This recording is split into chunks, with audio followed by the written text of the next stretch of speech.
Hello, hello. We're just getting started here. Just started recording as well.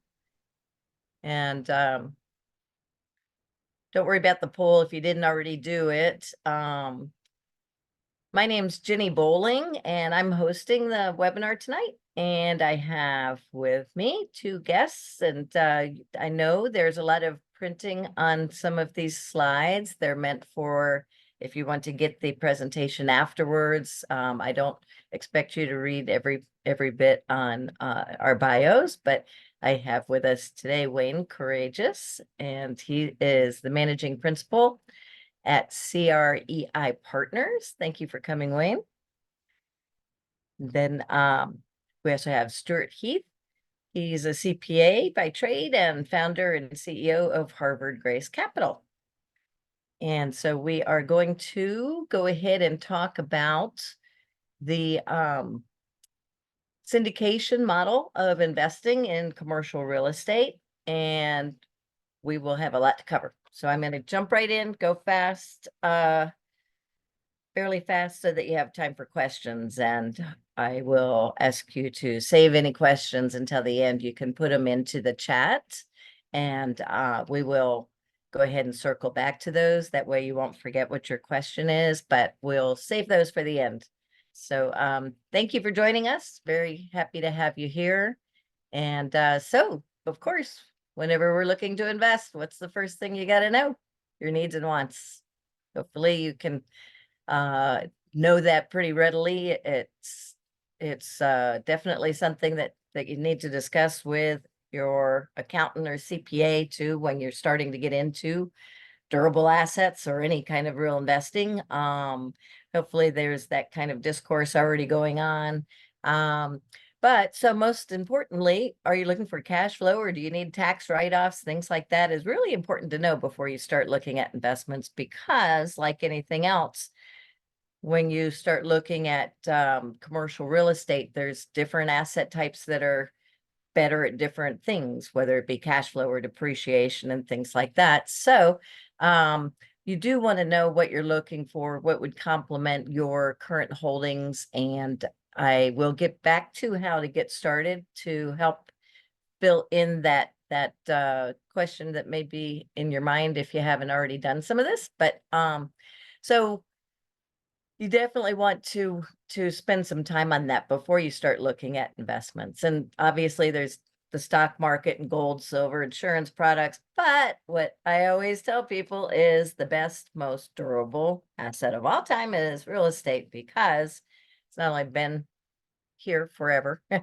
long as we've been on Earth, because Earth is what real estate is. And so it's not only one of the most durable assets, but it historically increases in value, and the tax advantages are tremendous. And so I think most people are aware that, in fact, even most wealthy people hold real estate and actually credit real estate for their wealth. And so syndications, if you don't already know, they're basically just people pooling resources. It's not just money, it's skills and whatnot too. So they're also called private offerings and private placements. They're characterized most by the pooling, though, people coming together, and they're a form of partnership.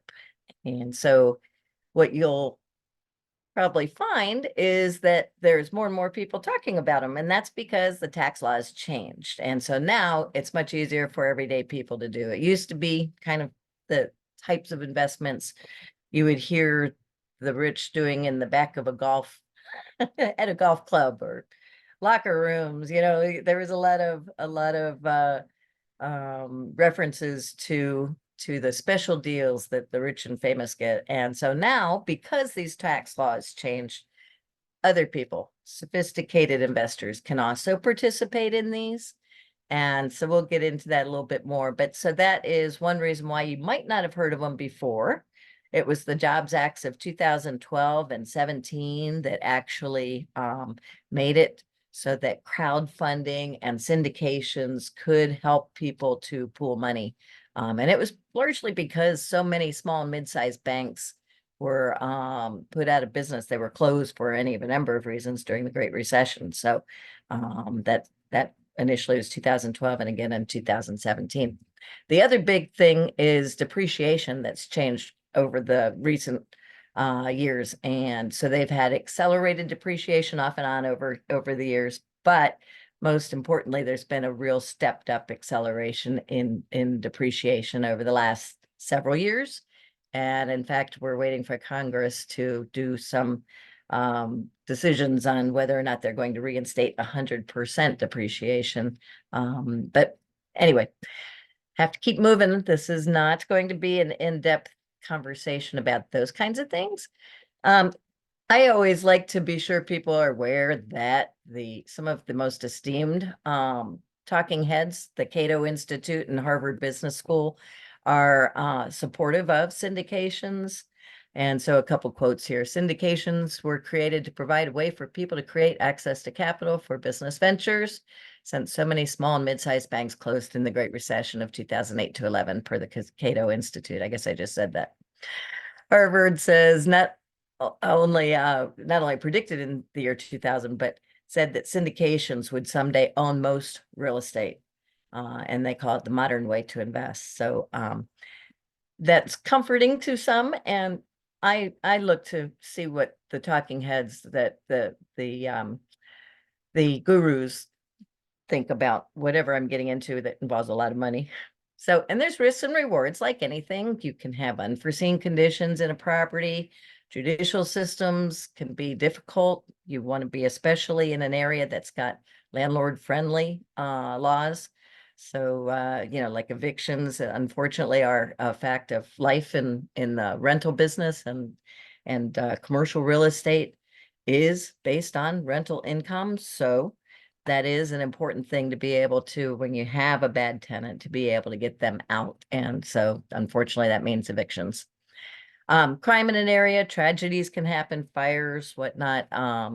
That's true of anything. New competition, though, is something that's especially important whenever you're looking at an investment, to really be sure you check out whether or not there's new competition that could start stealing away some of your market share. So new road projects can change access to a property, and that can be devastating potentially. Or even if the road in front of a property is going under construction, as you may know, construction can last a very long time. So my former life in doing Department of Transportation work, there were many businesses that ended up going out of business while a road was under construction. And so while we will be talking mainly today about apartments, multifamily apartments and self-storage, there's lots of businesses out there in commercial real estate that you can invest in, and some of them are more sensitive than others to access. So always keep that in mind. The general market, like supply and demand of materials and whatnot, can affect your rental income or expenses, of course. And the general partners that are actually running a property can potentially have problems and whatnot. So you want to get to know the people that are actually putting together an opportunity, what that business plan is, who they are, have they done deals together before, get to know them. It's really important that, and it's a great advantage of syndications, that you can get to know who the actual general partnership team is. And so rewards would be cash flow. There's the tax benefits, like I was talking about. There's several different types. You can do 1031s and lots of other types of things that will shelter income and provide tax benefits. The economies of scale is on this, because things like if you're buying appliances for one rental property versus 100, 200, 300 units, you obviously get economies of scale for what you're needing to purchase in your CapEx budget, your improvement budget. And so leverage, you usually are getting funding for these types of investments, not only from private equity, the fellow investors, which are limited partners, but you also get a mortgage loan usually. So that's where the leverage comes in. Mortgage loans are generally less expensive, even though interest rates are higher right now, than private equity, because as you might think, when we decide to invest in something, we want to make more than what the interest rates are out there. So you'll often see quotes in this world of 10 to 20% returns on these investments. And there's several different aspects to look at. We'll get to that later, but appreciation, like I say, is traditionally understood to be a fact that comes with real estate over time. There is always appreciation. It's been demonstrated over eons here. And you can force it even when you buy property that is run down and in need of repairs. That's how you force appreciation or force an increase in value, because you're investing in it and you're putting capital in that improves the way that it earns rents. So people are willing to pay more for a nicer property. And diversification, obviously. So you can be investing in self-storage, you can be investing in shopping centers, medical offices, multifamily, lots of different things. So that diversifies you most especially from the stock market. And if you're into gold or any kind of precious metals. Anyway, so the process, what is an actual syndication, is basically once you find a deal, and it takes a long, hard time to find a deal usually, especially these days, because our interest rates are not only high, but in Florida, our insurance and real estate taxes are high. So it's been very hard to get anything to pencil the last year and a half, really. But the market is finally adjusting some, and so we are seeing better deals coming now. And so it's really great that you're here and learning about this now before there's an actual deal that you would need to make a decision on with a deadline that would really potentially put pressure on you. It's much better to learn about this stuff before. So like I say, we look at hundreds of deals. We partner with other people. That's one reason Wayne and Stewart are here. We are always talking with our peers and partners, and different people get a deal and they build a team based on that property. So anyway, there's the steps here. There's, whoops, due diligence. Let me see, do I have them in the wrong order? No, I skipped one. So there's the search, the analysis, then you make an offer, then you go to a contract. I'm going to have to make up for my talking too long.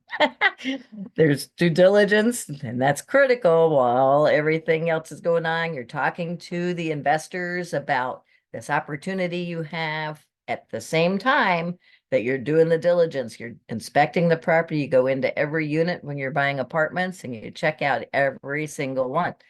Every single lease. A lot of work goes into these, but at the same time, we need to be talking to our investors and see who's going to want to get into this deal. So you'll hear that kind of thing come up more and more if you start following these. And we hope you do, because they're great opportunities. This is overlapping. Dang it. So you get financing. That's all that's talking about. And then you close and take over the property and transition into new management. If you're changing management, you may not be changing management, but there's a lot that goes into each of these steps. But so what do the limited partners do? Well, you analyze the people, the property, and the plan. Those, I always call that the 3 Ps. And I've got the people, meaning the general partnership team first, because that is the most critical. You can have the most perfect property and plan, but if you don't have the people to execute it, it won't matter. So if that all meets your criteria, including your goals for what you're looking for, then you would fund the deal if it meets your criteria, and then you read status updates as you get distributions. There's usually monthly or quarterly distributions that would go straight into whatever account you've designated. So it's called mailbox money in many places. But anyway, it's the most passive way to own commercial real estate that I've ever heard of. It's really a fantastic way to diversify your portfolio, get to own some of those cool assets, get the benefits of tax write-offs, and not have to do anything. All right, so we're going to go into these case study or samples of basically what we're talking about. One of the projects I'm invested in is this Del Mar property, and it's 544 units in Houston, Texas. And it was an $83 million purchase. And as you can see, there's 26 million in equity and a $48 million loan. We had 9,500,000 as the projected budget for CapEx, and we've been executing on that. We've actually closed in the end of 2022, and we're down to our last 20 units that need to be renovated at this point. It's built in 1978, and it's going very well. We have a great team on this. So I'm going to go ahead, like I say, and keep moving. And I think Wayne is up here. Okay, All Wayne. right. Hey, Janie, thanks for having me on. And for those on and who are going to be listening to the recording, as Ginny said, this is a great time to learn about apartment investing or storage passively investing because you get all this education for when the opportunities come. And so you're not learning on the fly when those opportunities come. So I wanted to show we have several assets with multifamily storage in the build to rent community. We also have a retail community or retail center as well with partnerships with Stewart. But this asset is on the smaller side. It's 44 units, but it's in Houston. But one of the reasons why I picked this case study is because people say it's like really tough right now to find a deal. And it is true. It is tough. The financing market's tough, insurance, taxes, and pay, everything with inflation, all that it makes it a little bit more difficult. But this is the time where really good deals are still found by being creative. And so when we found this opportunity off market, now it was through a broker relationship. So there's direct to sellers, and then there's these brokers who work with sellers on for a broker opinion of value, and they don't take it out to the market all the time. So when you have the relationship and they know you can close and have a smooth transaction, they will give you opportunities to buy. And in this case, this was a great buy for us. This was about $1 million less than the appraised value. It was less. The purchase price was actually less than what they bought it for 5 years ago. And we were able to do seller financing. And so we had a 6% fixed rate seller financing on this deal. And some people were like, well, why would they sell less than what they bought it for? Well, for 5 years at a fixed rate of 6%, they're still going to be making about 160,000 or so a year on this deal over the next 5 years until we have to sell, and they'll get the rest of the capital at the sell then. But this opportunity here didn't really take a whole lot. This was light paint. These are some of the renovations we've done. Everything was pretty tan and bland, and landscaping was really overgrown, and it just wasn't. It looked very sterile. So when we came in, we painted just the outside of the building, excluding the brick. We kept the name of the property. Sometimes we'll rebrand, but when the building already had like 4.2 Google stars, it's like, why change the brand? Why change things that already work in its favor? But when we came in, I wanted a really low landscaping cost, right? I didn't want to have a landscaping company come in and do our landscaping. So we put in, turf in the dirt areas. We added a gazebo and a grill area. There's not a pool on the site, so anything that we were able to do with the amenities, what was needed. The other thing too is like the washer and dryer had a contract with a third party to maintain, but they weren't doing a very good job maintaining. So typically those type of washer dryer contracts, they'll take about 50% or so of the money, but in turn they maintain and take care of those units. Well, we went in and we bought out that agreement, and we bought our new units, and then so every month now we get 100% of all the laundry expenses, which or income, which is about $800 a month. So if we can go to the next slide, I wanted to show um, everybody not really going deep on the numbers, but really viewing every deal that comes to your plate as a business. If you just simplify it as a business, there's income minus the expenses, gives you the net operating income minus the debt service, gives you the final leftover money that is then distributed to investors based on their pro rata share, or however the subscription agreement reads. So in our first year of income, we pretty much did a flat income. This slide shows more of the expenses, but on the income side, it was pretty flat year one. This 432,000 was our gross income projections. Right now, we're anticipating to be about 460,000. And the big reason the difference is this loss gain to lease and the vacancy loss. So when we buy an asset, we're very conservative on the vacancy and the loss to lease. We want to assume that there are probably people in that apartment building that shouldn't be there in the first place. We've been very fortunate where this has been very low. The vacancy, we've had only 2 units vacant, which is about 96% steady to occupied. So that's been helping out a lot. And then what you'll see here is there's opportunities to grow income and to grow net operating income. And what you'll see is other income where it says RUBS. That's uh,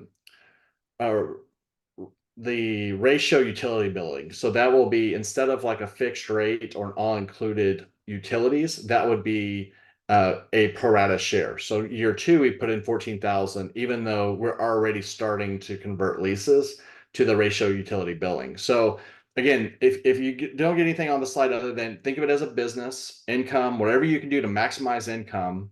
And then if we go into expenses, the next slide, how are ways we can reduce expenses? And so we own 101 units nearby, and we manage this property from that property as well. And then I also mentioned that our taxes were, from a value standpoint, appraised value is about $1 million less. So, we assumed that from a tax standpoint, we should see savings, and then our insurance. So all this said to be done, when you come down to this net cash flow, this takes all the revenues minus the expenses minus the debt service.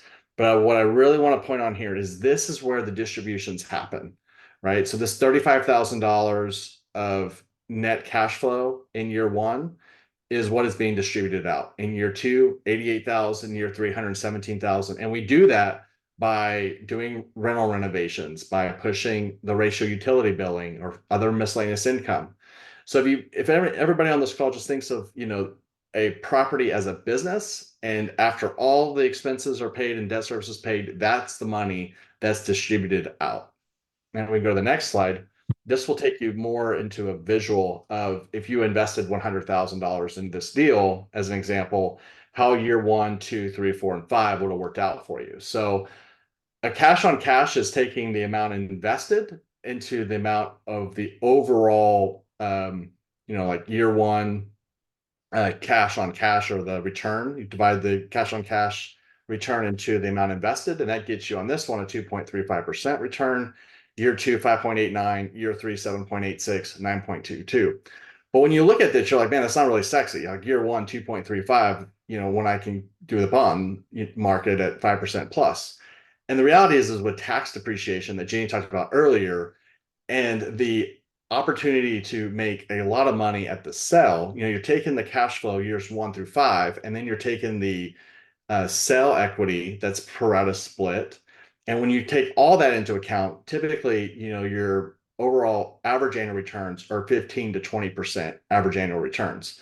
And so when you look at it from that standpoint, you're like, okay, well, that real estate is much different from the revenue side, what you can get in the stocks and bond market, versus having a tangible asset that's not going to be dependent on what's going on overseas or what's going on in the country or an Elon Musk tweet.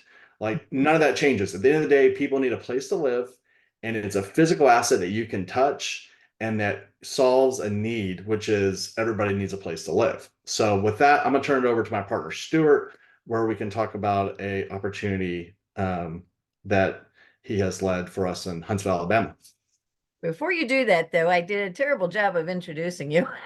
Let me go back to that real quick. But before I do that, let me just point out this equity multiple is a very important thing to look at.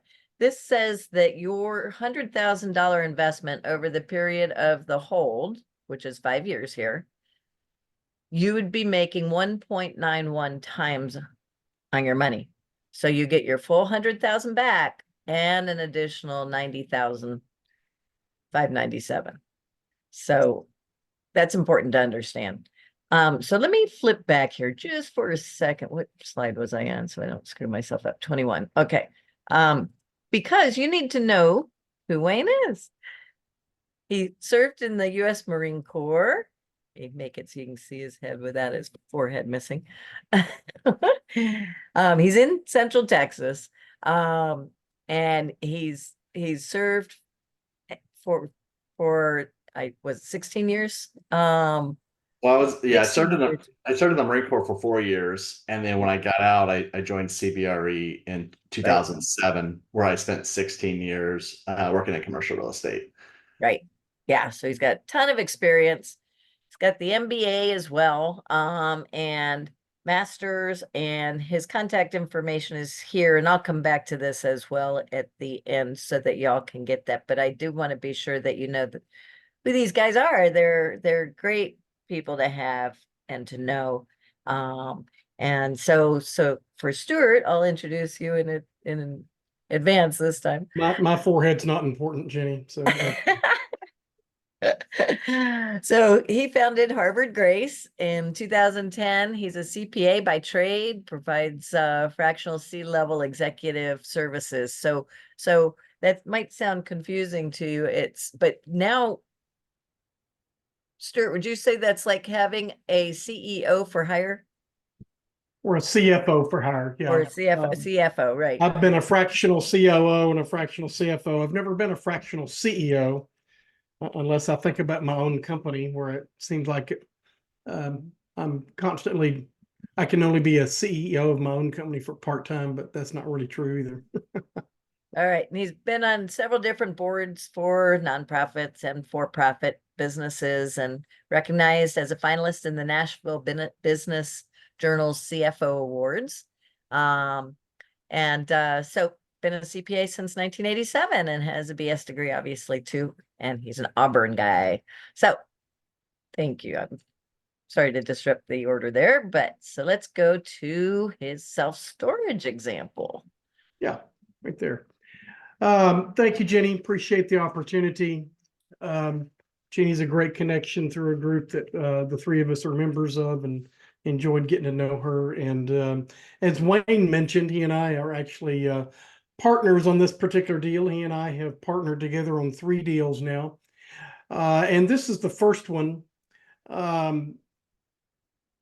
We differ from some real estate sponsors in that we focus on a geography rather than a particular asset class or 2 asset classes.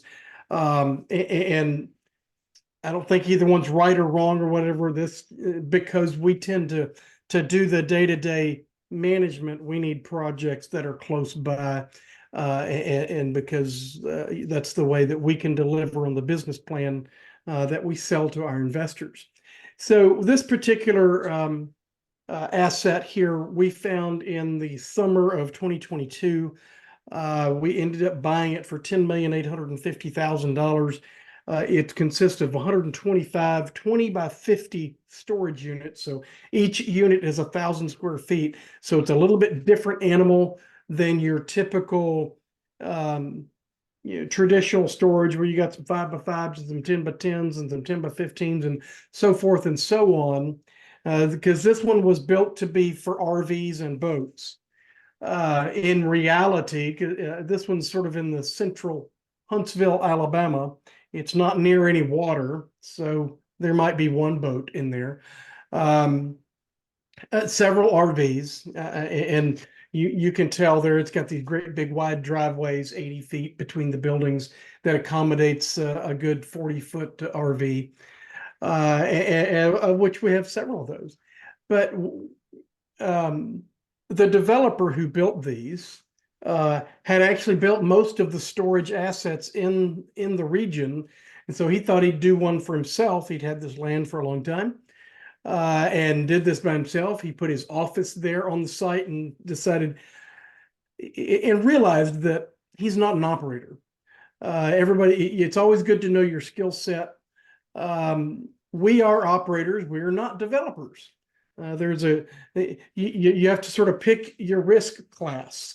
We like to buy stabilized assets that are already up and operating, and be able to bring our value add by doing things like what Wayne was just talking about, bringing in additional streams of revenue, maximizing the rent rate.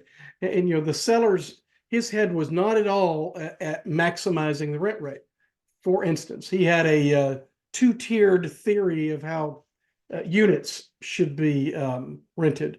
For the RV unit holders, he would rent the unit for $375. His thinking was they don't come and go very often. There's very little wear and tear on the gate and such. But then there were these business people who either operated the business, they're in and out several times during the day. They're doing all kinds of. He would charge them $500. Our attitude was that space is space, and if the space is worth $500 for one, it's worth $500 for everybody. So when we got in, we very quickly raised everybody's rent to $500, and it's 125 units. In that transition, we lost 10 people that we know left because of the rate increase. But we were 100% full when we bought the place, and at the end of all that, we were still 100% full. So average rate going in was $402. Average rate today is $550. We've since established a new street rate, that's for new customers, of $575. So that's $200 more per month than what we had less than 2 years ago, and we're bringing all of our existing customers up to that rate. And that's sort of an operator's mindset. How much can you get?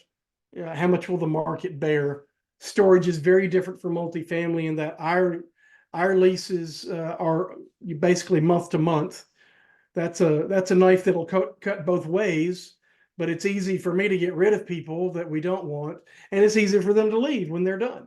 But that's the business nationwide. We don't do any long-term leases. We get a lot of people who say, "Hey, I want to do this for a year." That's great. I'm happy to take your 1-year payment, but I'm not saying I'm not going to raise your rent in the middle of that. We'll hold on to your money if that's what you want. So first and foremost, storage is a business. And I love what Wayne said, that you look at each deal as if it is a business. And even though property management and real estate, they are a business. And for most people, and the people that we talk to every day, it's very passive to them, but it's very active to us. Now let's talk about those tax advantages that Ginny was talking about. In this particular transaction, we raised $3,425,000 from 36 investors. A unit size was $50,000. We did a cost segregation study, which is what you do to achieve the maximum bonus depreciation. We closed this deal in 2022, which was the last year of 100% bonus depreciation, and we passed out to our investors almost $3,100,000 of bonus depreciation for owning the property less than a month. That's great. So storage is the highest generating cost segregation asset class. You're going to get a lot of it in multifamily too, less in retail, even less in industrial and things of that nature. But storage is the highest because those buildings that you see in that picture, you can all take those panels down, disassemble it, and then take it somewhere else and reassemble it. That makes it personal property or short-term life property, and that's why that's why you get so much of that accelerated depreciation on that type of assets. So in the we've owned this since December 1st of 2022, which means we're about 16 months in.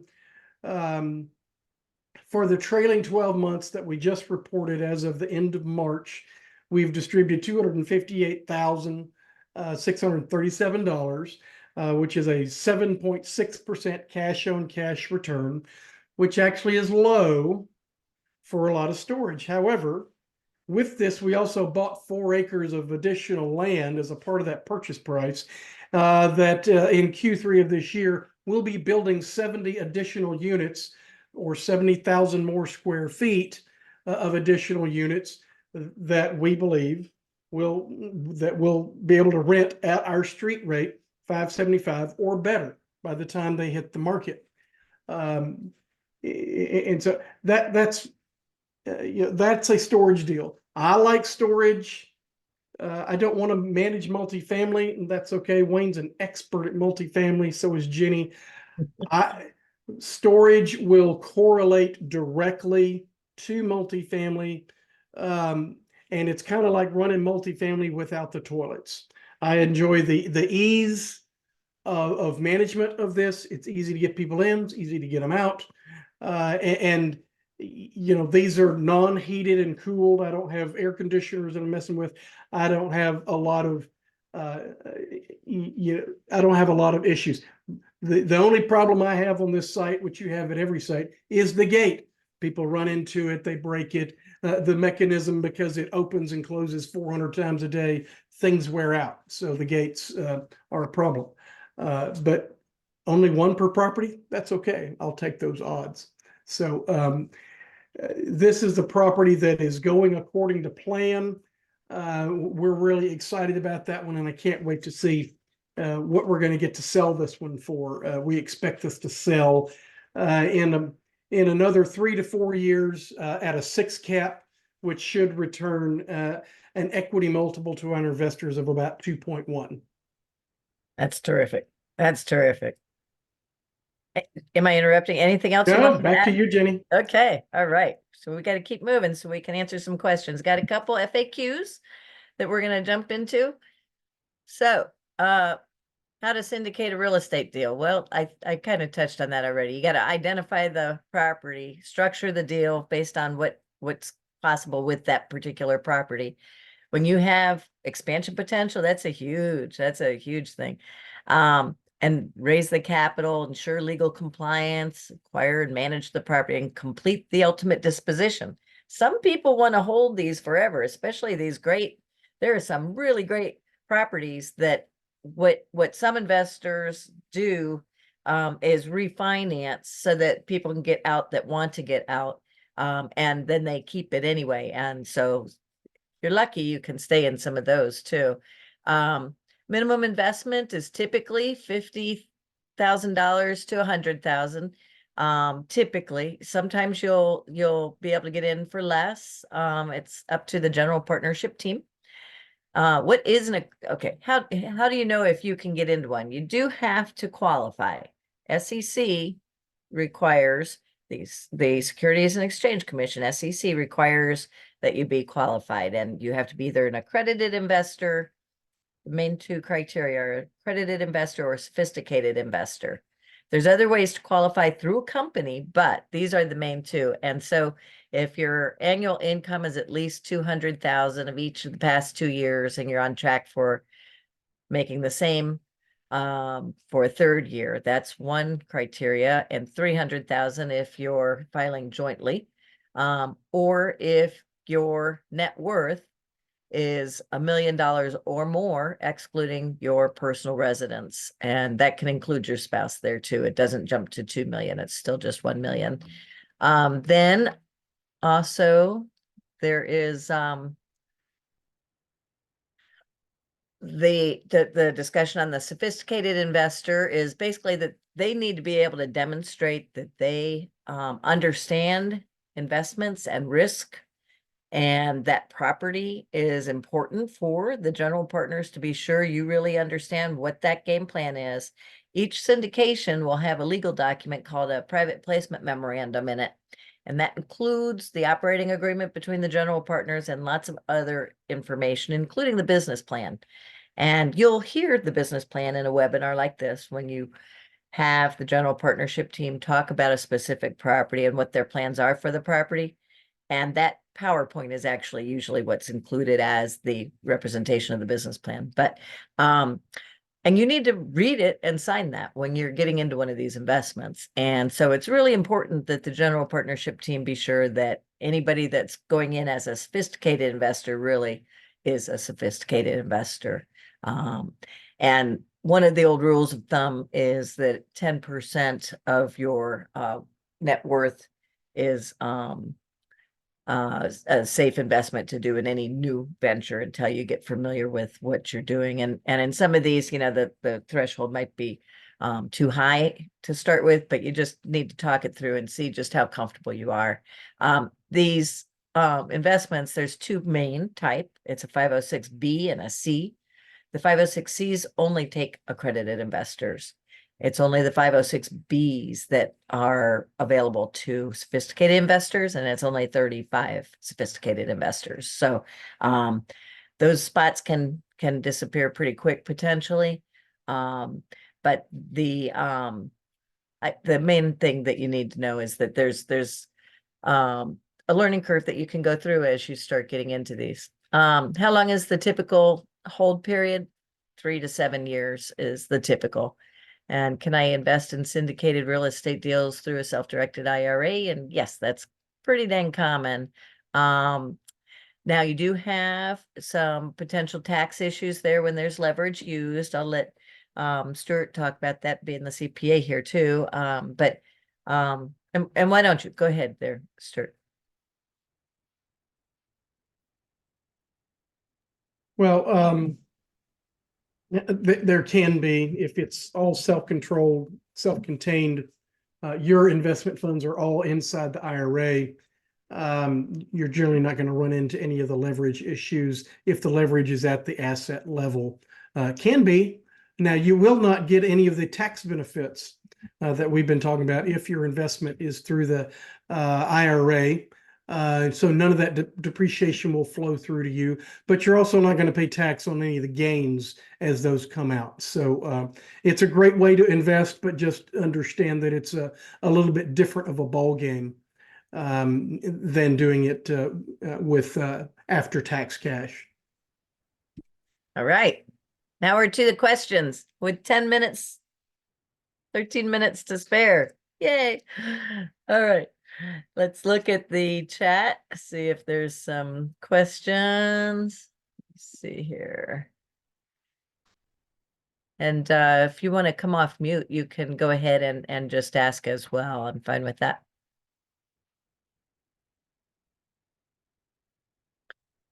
Let me see.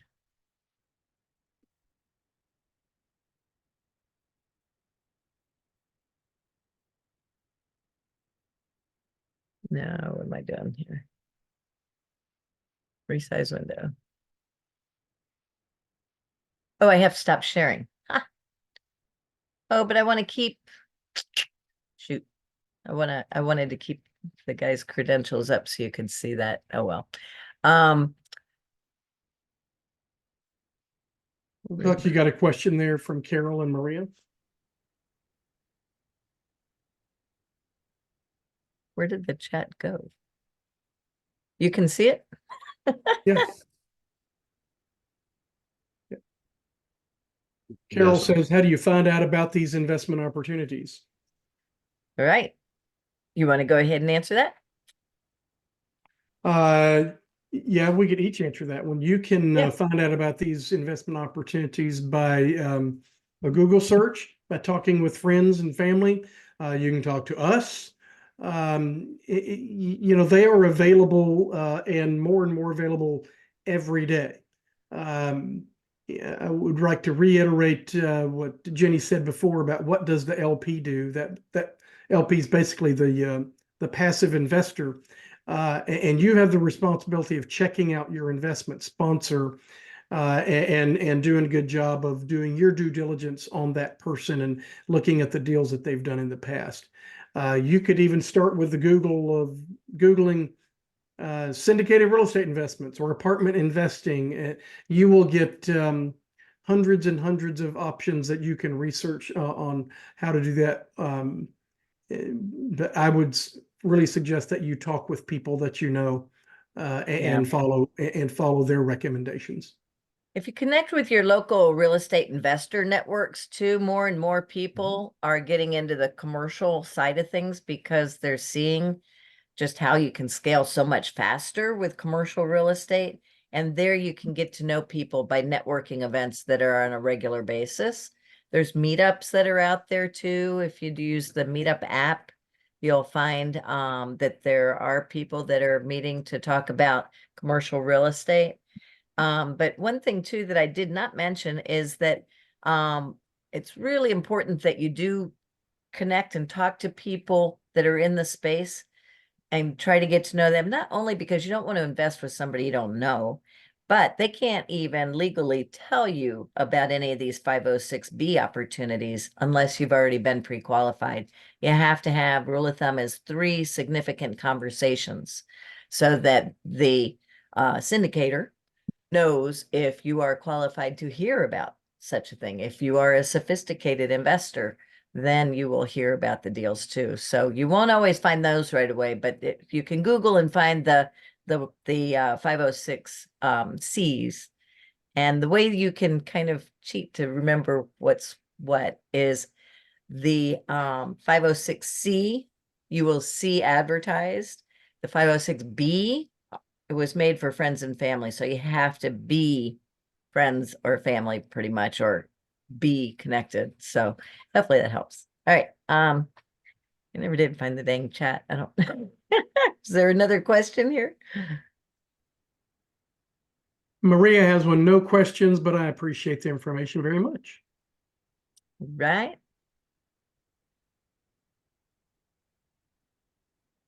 Anybody else?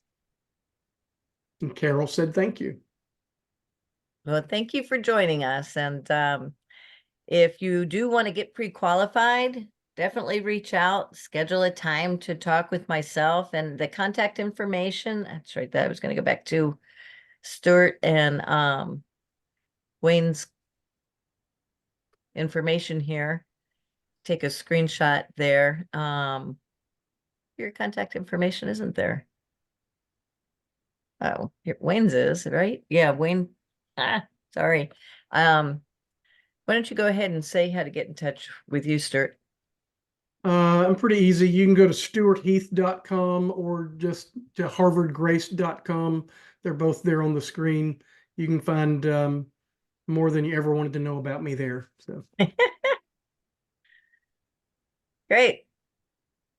Last chance. You got some real smart people on the line here if you want to pick anyone's brain.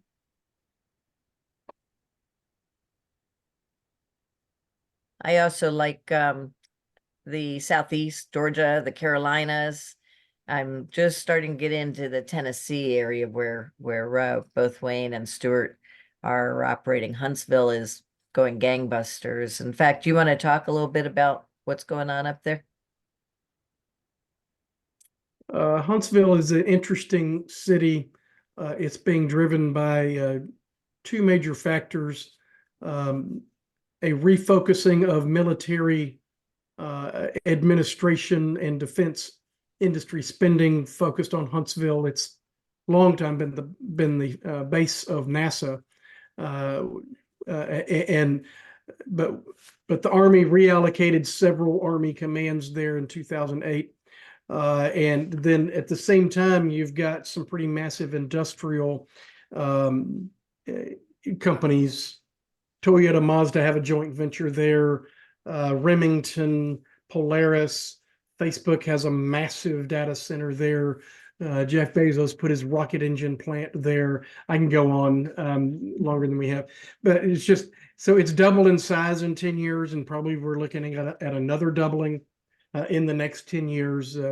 It's now the largest city in Alabama, and still right now a pretty nice place to live. And when you got people moving, there's going to be real estate opportunities. It's as simple as that. I meant to stop recording too. Some people don't like to be recorded when they're